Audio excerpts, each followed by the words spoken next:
tige ɲɔgɔn na tɛ kuma ɲɔgɔn fɛ ni kelen sara kelen min tora i bɛ taa ka janaja la wa awɔ i bɛ taa ka janaja la aw fula tun bɛ baara min na dɔrɔn a ye ko haramulen kɛ o de la ciren ko la yuhillu lil muslim an yahdura akahu fawqa salas a ko a tɛ daga silama i k'i datigɛ i balima silama la ka tɛmɛ tile saba kan a ko man ahjara akahu fawqa salasa famata dagala nar na cogo dɔ la ciren ko mɔgɔ mɔgɔ n'i datigɛ i balima silama la diɲɛ ko la ka tɛmɛ tile saba kan n'a sara a kelen dɔ la kelen sara kan a tigi bɛ tasuma kɔnɔ wala junubu de don n'a tigi y'a kɛ mais a m'a fɔ ko a bɔra silamɛya kɔnɔ donc e min tora a kɔfɛ e fana ye silama de junubu de b'i la tubi ka taa ala ma i dusukun kɔnɔ ale kɔni sara kaba mais e ka tubi ka taa ala ma i dusukun kɔnɔ mais ale min fana sara datigɛ in kan ciren ko a bɛ tasuma de kɔnɔ mais a m'a fɔ a bɔra silamɛya kɔnɔ kabayira junubutigi de don i bɛ taa ka janaja la i bɛ duwawu kɛ a ye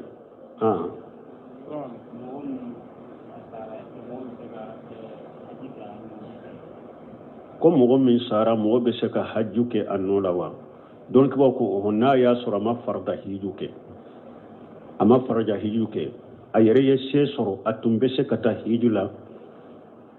a ye labɛn kɛ fana hiju tun b'a kunna ka taa hiji mais ala ma hiju nɔgɔya ni sababu dɔ ye a ma se ka taa fatura donc hiju nafolo bɛ ta ka nafolo la ka hiju kɛ a nɔ la hiju bɛ k'a ye a nɔ la a tun fatura ma farida hiju yɛrɛ de kɛ e ye se sɔrɔ e b'a fɛ ka mɔgɔ la hiji a nɔ la ka hiju kɛ fa ba ka balima suru dɔn a ma farida hiju kɛ ka mɔgɔ dɔ bila nɔ la ka farida hiju kɛ baasi t'a la maa ka sɔrɔ a tigi ye hiju kɛ a yɛrɛ ye baasi tɛ nin ma dɔnnikibaw bɔ dɔnnikibaw ye ɲɔgɔn sɔsɔ min na yala mɔgɔ bɛ se ka nafila hiju kɛ mɔgɔ nɔ la sɔsɔli bɛ nin de la u ni ɲɔgɔn cɛ dɔw ko min ye nafila de o ɲinini fɛ de n'i yɛrɛ bɛ se ka kɛ i bɛ ɲɛnama i bɛ se ka kɛ i k'a kɛ n'i yɛrɛ tɛ se ka kɛ nafila dɔ la binni ka bɔ i kan ko mɔgɔ bɛ bila mɔgɔ nɔ la ka farida hiju de k'a ye mais nafila hiju k'o kɛ mɔgɔ ye a bɛ dɔnnikibaw dɔ bolo a dagara nafila hiju ka k'i nɔ la a bɛ dɔw bolo nafila hiju kana k'i nɔ la farida bɛ k'i nɔ la sɔsɔli b'o yɔrɔ de la mais farida ta sɔsɔli t'o la kelen ka saba kɛ mɔgɔw ma ko bɛ hiju la i ko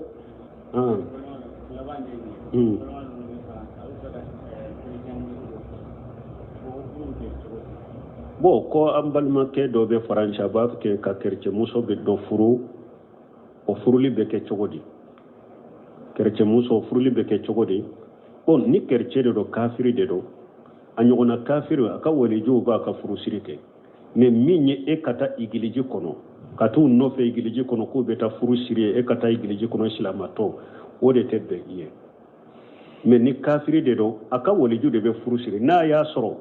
a faw de ye kerecɛ ale ye silama ye a faw tɛ se ka kɛ a waliju ye silamaw de bɛ ɲini k'a kɛ a ka waliju olu ka don furu la mais ni kafiri de don a faw kerecɛw de olu de b'a d'i ma ka furu siri ye k'a d'i ma mais an bɛ min fɔ a dagara de lesiri la silama ka kerecɛmuso furu i ka yahuda muso furu o dagara silamɛya lesiri la mais depuis umaru tile la a ko silamaw ma silamamuso ka ca a ye silamaw furu a ka yahuda muso ni kerecɛmusow bila a ma haramuya de a ko mɛ silamaw cayara i ka silamamuso furu i k'a to ye dɔnnikibaw ko janko an ka wagatiw la umaru ninnu ka wagatiw la silamɛya kunfɔlɔ la fanga tun bɛ silamaw de la mara bɛ olu de bolo kerecɛ tɛ se k'a sago k'u la ni kerecɛmuso furula a bɛ don silamɛya in de la ou bien silamɛya ka kiiriw de bɛ diyagoya a kan fanga t'u la fanga bɛ silamaw de bolo mais sisan n'i y'a lajɛ fanga bɛ kafiriw de la fanga bɛ kafiriw de la ni e ye kerecɛmuso furu e tɛ se k'a k'i sago ye silamɛya la parce que dugukolo ka fanga bɛ olu de bolo diɲɛ ka jamanaw la sariya minnu bɛ olu ka sariyaw de don e ka silama sariya ta kɛ ka appliquer olu ka sariyaw de bɛ appliquer i kan dɔnnikibaw ko a ka furuli ye danger de ye sisan awa janko fana silamaw ka diina t'u bolo sɔbɛ la silamaw ma kalan komi fɔlɔ mɔgɔw n'i ka diina bi sɔbɛ la de kerecɛmuso tɛ se ka yɛlɛma yahudamuso tɛ se ka yɛlɛma mais silamaw ka diina t'u sɔbɛ la sisan u m'u ka diina kalan ni kerecɛmuso y'a furu i ye yahudamuso fɔra bɛ se ka e yɛrɛ yɛlɛma parce que i ma kalan i ka diina man bɔ i bolo abese ki yelema aka kanu koso abese ki yelema aka nafolo min ba boro kanu koso abese ki yelema doni ke ba ko na desera ela dewunti tay abi ka dewun yelema parce que marabe ulu de boro dewunti ke tay dewun be ka lere tay wala ambe min fo nunun tigiye ika silama muso furu hari bi silama muso min yere be tile silama yere silama muso min yere be tile mo bolo ci saka gelo janka kafri mo min yere kono na fililen bi ka silama muso yere bolo ci sa kacha illa him rabbi janko ni etara kafri furu donc ambe bila sirali min fo adagara kirce muso ka furu de mais ambe wakati laba mununa sisa silama be la halamin na dugu kolo ka silama muso furu aka kirce muso ni yawda muso furu le toy wala sala dan kitin ne bi tin kuma da ibn Usaymin rahimahullah amma sarana ni anga imamu na to ibn Usaymin ya abin ya kan mu gudu bo ko ibn Usaymin aka masalau kadanye aba fe kan yin kalike akan yana moya cogo ibn Usaymin kan yana moya ne ka sibe yorote se ko fo mujalladatu kitabu mujalladatu de dilal mo kam ne ka sibe yorote se ko fo mais min ambe bamba akan yin kali jabu ka anyogona doni ke bagaw de ye seriya kaye ka fo faqihun mustahidun ju waray ju din faqihu de do mustahidu de do yere koloshi baga de do jabalun min al jibal Suleiman ruhili bofo jabalun min al jibal silamiya ka kulu berebele bani kulu girima do de do dina kono ani fana tuma min mɔgɔ saba u ye ɲɔgɔn sɔrɔ min na tantan dɔ kɔrɔ Ibn Usaymin Bumbaz Sheikh Albani Sheikh Bumbaz ale de ye ɲɛma ye a y'a kɛ min ye akida bɔnda ye ni mɔgɔ min nana ɲininkali kɛ akida kan Bumbaz yɛrɛ b'o jaabi ni mɔgɔ min nana ɲininkali kɛ fiqhu kan Usaymin b'o jaabi ni mɔgɔ min nana ɲininkali kɛ hadisa sahala sahabali ka hadisa kan Albani b'o jaabi donc dɔnnikɛbaw de dalen b'a la hari ewa internetu la dɔnnikɛbaw ka kitabuw la n'i ye sɛgɛsɛgɛli kɛ n'u bɛ kuma masayilu la ka dɔnnikɛbaw ka kuma fɔ hari internet la n'i bɛ masayilaw bahasu a ka ca u bɛ na ni ale de ka kumaw ye Ibn Usaymin ko ten a ka ca kumaw la tarjihu la fiqhu la parce que hari a fatule Sheikh Abdurraji Ala Sheikh Saudiya ka mufti ɲɛma a fatule a bɔra arjɔ la k'a fɔ a ko faqihun mustahidun a ko faqihu de do mustahidu de do a ko mɔgɔ dɔ fana istinbato ala y'o nɔgɔya ye istinbato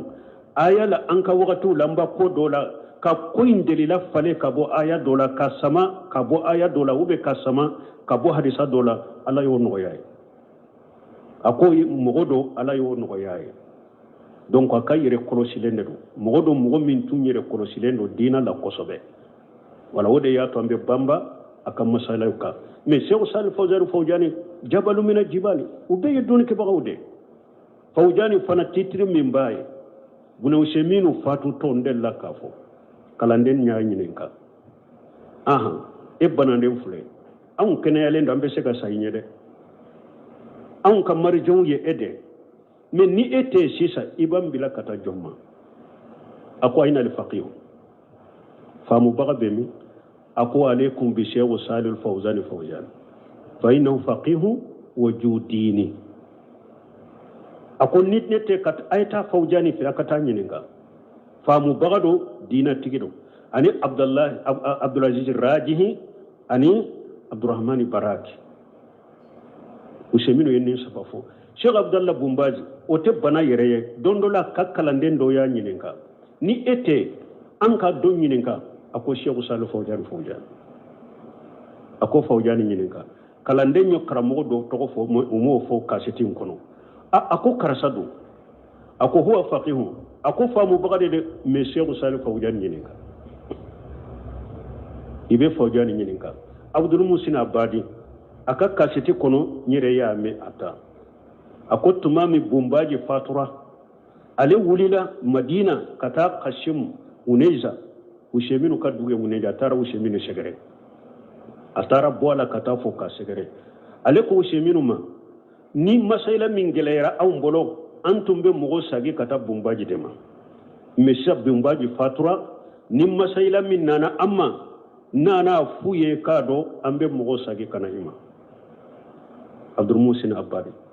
ako buno Useminu ye min jabi ako Useminu yere be bumbaji nofe de kata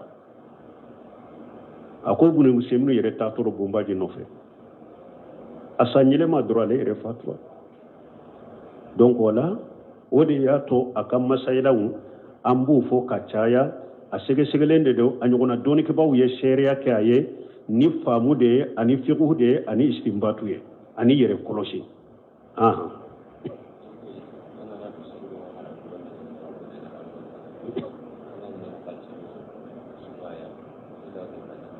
bo koni mogo min be haramu barala yala be daga e ka wori do juru tablo wala nyen ni fo ya sinya juri juri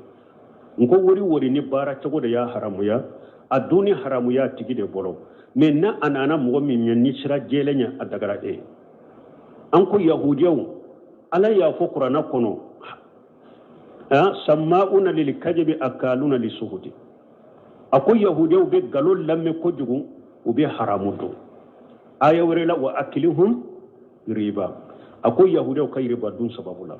ala ya yahudiyaw foni riba dunya ni haramu do me utumbe ciden so abamina ube dumuni tobi ka wele abeta do donc wala doni ke bawo kon na folo min ni bara cogo de ya haramu ya a haramu yara tigi de bolo me nana e mani sirat daga lende a dagara e kamina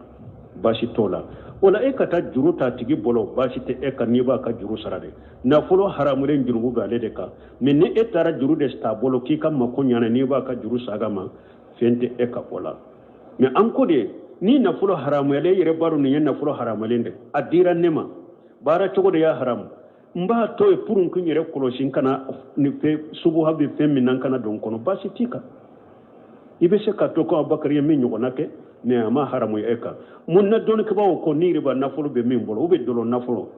e ba bara wakati mi ya do haramu yele no itubira mun na uku ka di fantandoma uma foi kado hera sira dolo ube ka di fantandoma pour e ka kisama na ya sura minadi tun haramu yara mugo wore bolo utafa kadi mugo ma pour e ka kisama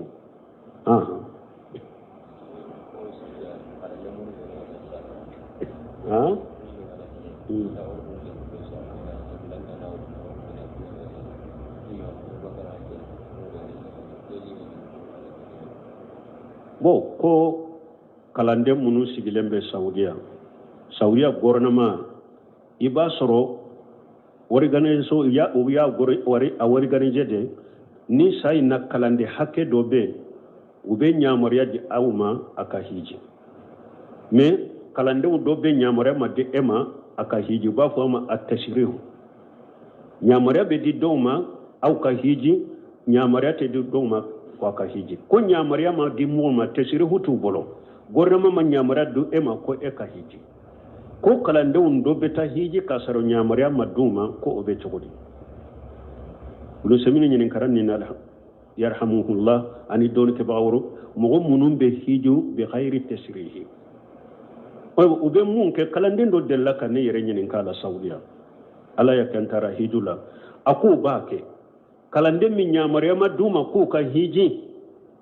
ette se kan namu finita kado mobili kono kafara hiji deunga ni minana ala nyangili de bala donc be munke parce que hiju wakati ordu be kalande umbola ka fara hiji deunka ku bila sira ku deme ko ube munke unuka e walla da finu ubu kala da finu do kado mobili kono karteme migatika nu kala da finu tenamu finuta utenamu finuta me hiji don ube se kan namu finita ka fara hiji deunka mana itte mena migatila ini iman namu finita ini namu finita ini kala da finu de temna tuma min nyinin kali dera bunu seminu ma akon min fulen ni nyen e yere bitugu ini kala da finu kateme migatila kana makka ko fe ka ihramuta ako yere tugu ka alaka ayaw sosoya ni nyede abe komi ye tilum ke teni alaka ayaw ye ka tilum ke teni sariya ya yirai kanat teme migati kan ni namu fini de tila ini namu fini de kado ne ni eddo na namu fini tila ako eye haramu ken ni yoro la folo ye tilunga ken alaka ayawe itilonge kene sariya ni nya haramu yi ka folo kele afulana akon minye ka hiji biduni tasrihi akon ni nafila hiju do ikanake ni ika farda hiju ke kaba ni nafila de do ikanake ni yake ibe junubu soroye wolele amuru ya soso parce que famo de ben ninke ala ko ya ayyuhal ladina amanu atu Allah wa atu rasula wa uli amru minkum ala ko ayatu wala ko ala akatu ciden ko anaka ko nyemo ako wali amru be nunun dilade kan nunun kede hiju dew nyere kam masala nun kan nafare kama jama kato hakela jama kana chaya katemi hakke doka uboke hada madinya masala hade kama bombaji nyinin karanyo gonama bombaji ko mogo kana hiji bidunu tasrihin ni nyamure madima ako ko min fulni nye ko wulul amru makina yirede ko ledina daima de yaduma ku ye koyin sagi kata ledina daima de ma ledinatu daima de shigraka kan nyamaru kanta ka di walil amru ma awa ko mogo kana te donc nin nafila fiju de kana hiju bidunu tasrihin na kanyin kalibe minka yale ka hiju kanyube ma ika hiju ma ika hiju kanyi ni mogo min hijura nyamar ya madima hijun ko ni sahalendo iye ala soso de junubu de bila parce que ne woli amru soso yibila ayi nyamara penna minte ala soso minte ciden soso ni ya soso ola ya ala soso junubu bila me ka hiju sahalendo me kuma be yoromi no semira ima Allah ko na ya soro farla ko ni do farda e ka farda hiju de do hiju sarati be dafara ibolo hiju sarati be dafara ibolo ika farda hiju de do wali amri bali koy kanata hiji odela biduni tashrihi akonni yorola ko silamiya sariya fanala ni mo minye hiju soro hiju ewa she soro asaratu dafarila ko ibe hiju ke teleya de la ikana ya garuya ko de ka wajibiye ko ola ni mo yi bali ola ko adagara ika hiju ninna har ni nyamariya madima ko ewa ciden ko la ta'atal makhluqi fi mashiatil ghalib ni ka farda de do me o yere afule ka furu ni mo mi sera ka hijin ninna farda de do saratu dafar ela e balila koy kanata she fana be e saratu dafar ela akon ni ka farda de do ito toye ni be se kati ka farda la ni kota la kai ka farda la ta'tal maghlub fi mashiatil ghalib me ni ete se kata yere de pewdu parce que fo bija de kadima fo fewndo de kadima e de sara kata pew yere de donc yi kanata hiju la toye atoye idonna aya kono manisa ta ilayhi sabila ala ko ni mo minye sira soro kata de e ma sira soro ni famo de yubale e be jamana min yere la wulu ma bija dima yere a ube be ta jamana min wulu de ma ordo dima yere ikado wala hiju ti kanina ala ko manisa ta ilayhi sabila e ma sira soro kata donc yebe hiju to jurubu ti kanina nunu famura donc don ko yen ninde jabi nin ko sugula aha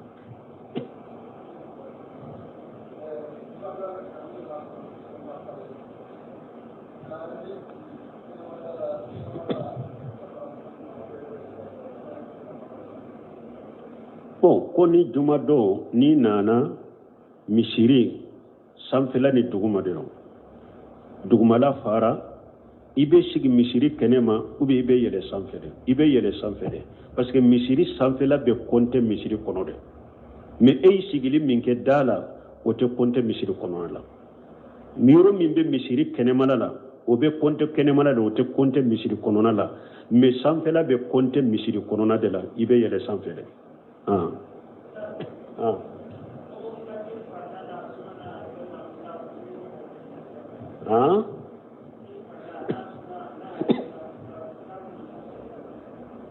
bo salli fardana sunna mustahabu nunun te se ka fonyen kali jabila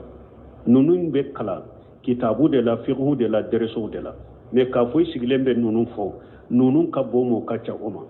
so soli bu ula fana kate ula oma fana nunun be kala kitabu de kono daraso la fiqhu la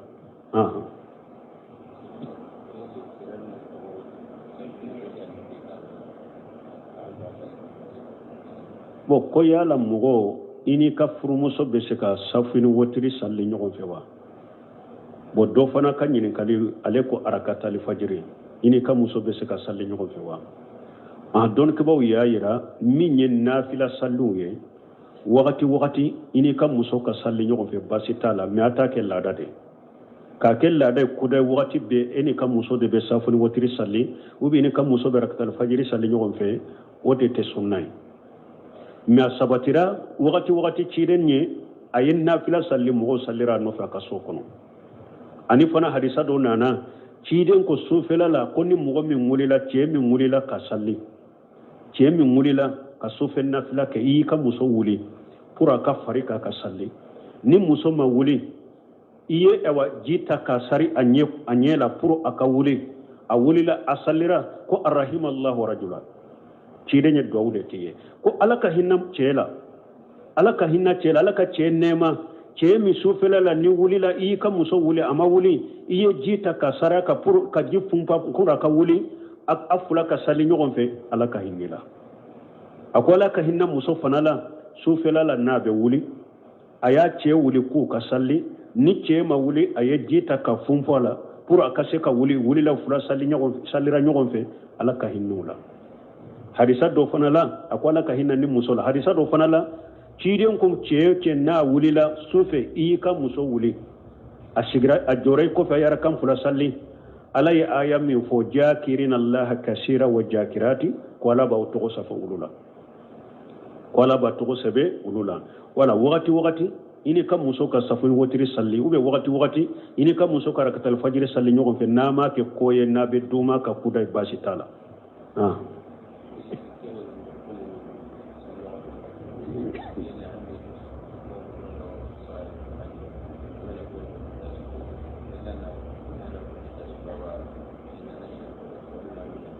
bon ko ewa ajikaru sabahala ube nu dɔw ko ewa futuru kɔfɛ fajiri kɔfɛ i ka kuli ninnu fɔ siɲɛ saba bon siɲɛ saba in bɛ fɔ cogo di i bɛ qul huwa allahu fɔ siɲɛ saba de o kɔfɛ i bɛna qul a'udhu billahi minal falaq fɔ siɲɛ saba o kɔfɛ i bɛ qul a'udhu birabbin nas fɔ siɲɛ saba ou bien i bɛ saba in bɛɛ de fɔ ɲɔgɔn fɛ nin fula n'i ye fɛn o fɛn k'a la u ka kala siɲɛ saba dɔrɔn a kɛra saba i ye qul huwa allahu kala ka qul a'udhu birabbil falaq kala ka qul a'udhu birabbin nas kala kɛlɛ u bɛ sagi k'u saba kala fula u bɛ sagi k'u saba kala saba n'a ka di yɛrɛ fana qul huwa allahu kala siɲɛ saba qul a'udhu birabbil falaq kala siɲɛ saba qul a'udhu birabbin nas kala siɲɛ saba ciden ko ka kala siɲɛ saba de dɔrɔn a kɛra u ye kɛlɛ kelen fɔ u y'o fara ɲɔgɔn kan k'u fɔ kɛlɛ ka sagiw kan ka sagiw kan a ka kala siɲɛ saba mais min kɔni ye ewa ni u kala ka mun farikolo la min sabatira o yɔrɔ la kɔni i bɛ saba in bɛɛ de kala ka mun farikolo la n'i bɛ da i bolo bɛ yɔrɔ sɔrɔ o kɔfɛ i bɛ tɛgɛ fɛnsɛ k'u saba kala ka mun farikolo la i tɛgɛ bɛ yɔrɔ sɔrɔ kɔfɛ i bɛ ewa tɛgɛ fɛnsɛ k'u saba kala ka mun farikolo la subhanakallahumma rabbana bihamdika ashhadu an la ilaha illa anta astaghfiruka wa atubu ilayk a tigɛ ɲɔgɔn na tɛ kuma ɲɔgɔn fɛ ni kelen sara kelen min tora i bɛ taa ka janaja la wa awɔ i bɛ taa ka janaja la aw fula tun bɛ baara min na dɔrɔn a ye ko haramulen kɛ o de la ciren ko la yuhillu lil muslim an yahjura akahu fawqa salas a ko a tɛ daga silama i k'i da tigɛ i balima silama la ka tɛmɛ tile saba kan a ko man ahjara akahu fawqa salasa famata dagala nar na cogo dɔ la ciren ko mɔgɔ n'i da tigɛ i balima silama la diɲɛ ko la ka tɛmɛ tile saba kan n'a sara a kelen dɔ la kelen sara kan a tigi bɛ tasuma kɔnɔ wala junubu de don n'a tigi y'a kɛ mais a m'a fɔ ko a bɔra silamɛya kɔnɔ donc e min tora a kɔfɛ e fana ye silama de junubu de b'i la tubi ka taa ala ma i dusukun kɔnɔ ale kɔni sara kaban mais ka tubi ka taa ala ma i dusukun kɔnɔ mais ale min fana sara datigɛ in kan ciren ko a bɛ tasuma de kɔnɔ mais a m'a fɔ a bɔra silamɛya kɔnɔ kabayira junubutigi de don i bɛ taa ka janaja la i bɛ duwawu kɛ a ye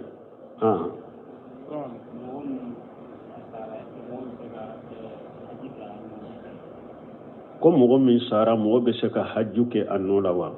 donc b'a ko n'a y'a sɔrɔ a ma farada hiju kɛ a yɛrɛ ye se sɔrɔ a tun bɛ se ka taa hiju la a ye labɛn kɛ fana hiju tun b'a kunna ka taa hiji mais ala ma hiju nɔgɔya ni sababu dɔ ye a ma se ka taa fatura donc hiju nafolo bɛ ta ka nafolo la ka hiju kɛ a nɔ la hiju bɛ k'a ye a nɔ la ube atun fatura ma farda fiju yere de ke e ye she soro e ba fe kam wala hija anola ka hiju ke fayube ba ka bal masurdo ama farda hiju ke kam wodo bilanola ka farda hiju ke basitala ma ka soro atigi ye hiju ke ayere basitenni ma don ke babo don ke bo yo nyon so minna yala mo be se kan nafila hiju ke mo nola so libe ninde lo nyogonje do ko min yen nafila de o nyini ni fere ni yere be se ka ke be nyana mari be se ka ke ka ke ni yere te se ka ke nafila do rabbinne ka boyka ko mo be bila mo nola ka farda hiju de kai men nafila hiju ko ke mo ya be don ke do bolo adagara nafila hiju ka ke nola be do bolo nafila hiju kana ki in nola farda be ke nola so bo yoro de la me farda ta so tola kelen kan sabake mo ma ko be hiju la ko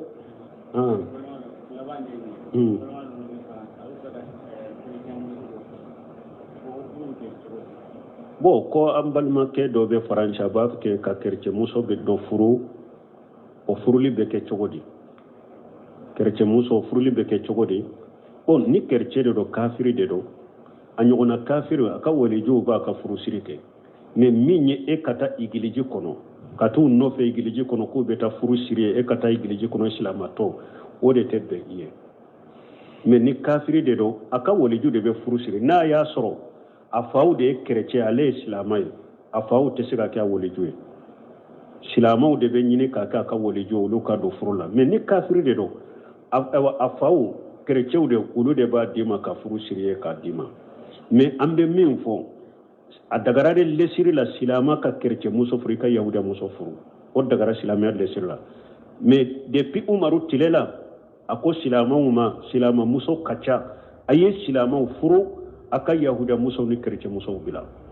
ama haramu yade ako me silama ucha yare ka silama muso furu ika toy doni ko ko janko an ka wakatu la umaru nunun ka wakatu la silama kun folo la fanga tumbe silama udela marabe wulude bolo kerce te siga sago kula ni kerce muso furula abedo silamiya indela ube silamiya ka kiru de be ja kwaka fanga tula fanga be silamu de bolo mais sisa ni ya laje fanga be kafiru de la ni eye kerce muso furu ete se ka ki sago ye silamiya la parce que dugukolo ka fanga be wulu de bolo jiya ka jamana wula sariya munun be wulu ka sariya wude no e ka silama sariya take ka appliquer ulu ka sariyaw de be appliquer ika don ke ba ko aka furli ye danger de sisa ewa janko fana silamo ka ewa dina tu bolo sobela silamo makala komi folo mo ni ka dina bi sobela de kerce muso te seke yelema yahuda muso te seke yelema mais silamo ka dina tu sobela sisa umu ka dina kala ni kerce muso ya furu yi yahuda muso fura be seka yelema parce que ima kala ika dina mambo ibolo abese ki yelema aka kanu koso abese ki yelema aka nafulo min ba boro kanu koso abese ki yelema doni ke ba ko na desera ela deunti tay abi ka deun yelema parce que marabe ulu de boro deunti ke tay deun be kalere tay wala ambe min fo nunun tigiye ika silama muso furu hari bi silama muso min yere be tile silama muso min yere be tile mo bolo ci saka gelo janka kafri mo min yere kono na fililen bi ka silama muso yere bolo sisa kacha illa himarabbi janko ni etara kafiru furu donc ambe bila sirali min fo adagara kerece muso ka furu de mais ambe wakati laba mununa sisa silama be la halamin na dugu kono ka silama muso furu aka kerece muso ni yahuda muso furu le toy wala salam dan ke ne be tan ko min da no semi ajma amma sarana ni anga ngam nana to no semi ni abrahim ya kam wodi bo ko buna usemino akam masalaw kadanye abafe kanyini kaleke akanyana moya chogo buna usimu kanyana moya neka sigo yorote se ko fo mujalladatu kitabu mujalladatu de dilane mo kam neka sigo yorote se ko fo mais minni ambe bamba akan nyinin kali jabu ka anyogona doni ke bagaw de ye seriya kaye ka fo faqihun mustahidun juwaray judin faqihu de do mustahidu de do yere koloshi baga de do jabalun min al jibal Suleiman Uruhili bofo jabalun min al jibal silamɛya ka kulu belebeleba ni kuru girima dɔ de don diina kɔnɔ ani fana tuma min u mɔgɔ saba u ye ɲɔgɔn sɔrɔ min na tantan dɔ kɔrɔ Ibn Usaymin, Ibn Baz, Sheikh Albani Sheikh Ibn Baz ale de ye ɲɛma ye a y'a kɛ min ye akida bɔnda ye ni mɔgɔ min nana ɲininkali kɛ akida kan Ibn Baz yɛrɛ b'o jaabi ni mɔgɔ min nana ɲininkali kɛ fiqhu kan Usaymin b'o jaabi ni mɔgɔ min nana ɲininkali kɛ hadisa sahala sahabali ka hadisa kan Albani b'o jaabi donc dɔnnikɛbaw de dalen b'a la hari internetu la dɔnnikɛbaw ka kitabuw la n'i ye sɛgɛsɛgɛli kɛ n'u bɛ kuma masayilu la ka dɔnnikɛbaw ka kuma fɔ hari internet la n'i bɛ masayila bahasu a ka ca u bɛ na ni ale de ka kumaw ye Ibn Usaymin kɔtɛ a ka ca kumaw la tarjihu la fiqhu la parce que hari a fatule Sheikh Abdurraji Ala Sheikh Saudiya ka mufti ɲɛma a fatule a bɔra arjɔ la k'a fɔ a ko faqihun mustahidun a ko faqihu de don mustahidu de don a ko mɔgɔ dɔ fana istinbato ala y'o nɔgɔya ye istinbato aya la an ka wagatiw la an ba ko dɔ la ka ko in delila falen ka bɔ aya dɔ la ka sama ka bɔ aya dɔ la ka sama ka bɔ hadisa dɔ la ala y'o nɔgɔya ye a ko mɔgɔ dɔ ala y'o nɔgɔya ye donc a ka yɛrɛ kɔlɔsilen de don mɔgɔ dɔ mɔgɔ min tun yɛrɛ kɔlɔsilen don diina la kosɛbɛ wala o de y'a to an bɛ banba a ka masalaw kan mais Sheikh Salih Fawzani jabalu mina jibali u bɛɛ ye dɔnnikɛbagaw de Fawzani fana titre min b'a ye Ibn Usaymin fatutɔ n delila k'a fɔ kalanden y'a ɲininka e bananen filɛ anw kɛnɛyalen don an bɛ se ka sa i ɲɛ dɛ anw ka marijanw ye e dɛ mais ni e tɛ yen sisan i b'an bila ka taa jɔn ma a ko ayna al-faqih faamubaga bɛ min a ko alaykum bi Sheikh Salih Fawzani fa innahu faqihu wa judini a ko ni ne tɛ ka a ye taa Fawzani fɛ a ka taa ɲininka faamubaga don diina tigi don ani Abdulaziz Rajihi ani Abdurrahmani Baraki Usaymin ye nin saba fɔ Sheikh Abdallah Ibn Baz o tɛ bana yɛrɛ ye don dɔ la ka kalanden dɔ y'a ɲininka ni e tɛ an ka dɔ ɲininka a ko Sheikh Salih Fawzani a ko Fawzani ɲininka kalanden ye karamɔgɔ dɔ tɔgɔ fɔ u m'o fɔ kaseti in kɔnɔ a ko karisa don a ko huwa faqihu a ko faamubaga de dɛ mais Sheikh Salih Fawzani ɲininka i bɛ Fawzani ɲininka Abdul Musin Abadi a ka kaseti kɔnɔ n yɛrɛ y'a mɛn a ta a ko tuma min Bombaji fatura ale wulila Madina ka taa Kashim Uneza Usaymin ka dugu ye Uneza a taara Usaymin sɛgɛrɛ a taara bɔ a la ka taa fɔ ka sɛgɛrɛ ale ko Usaymin ma ni masayila min gɛlɛyara anw bolo an tun bɛ mɔgɔ sagi ka taa Bombaji de ma mais sisan Bombaji fatura ni masayila min nana an ma n'a f'u ye k'a dɔn an bɛ mɔgɔ sagi ka na i ma Abdul Musin Abadi a ko Ibn Usaymin ye min jaabi a ko Usaymin yɛrɛ bɛ Bombaji nɔfɛ de ka taa a ko Ibn Usaymin yɛrɛ taatɔ Bombaji nɔfɛ a san yɛlɛma dɔrɔn ale yɛrɛ fatura donc wala o de y'a to a ka masayilaw an b'u fɔ ka caya a sɛgɛsɛgɛlen de don a ɲɔgɔnna dɔnnikɛbaw ye seereya kɛ a ye ni faamu de ye ani fiqhu de ye ani istinbatu ye ani yɛrɛ kɔlɔsi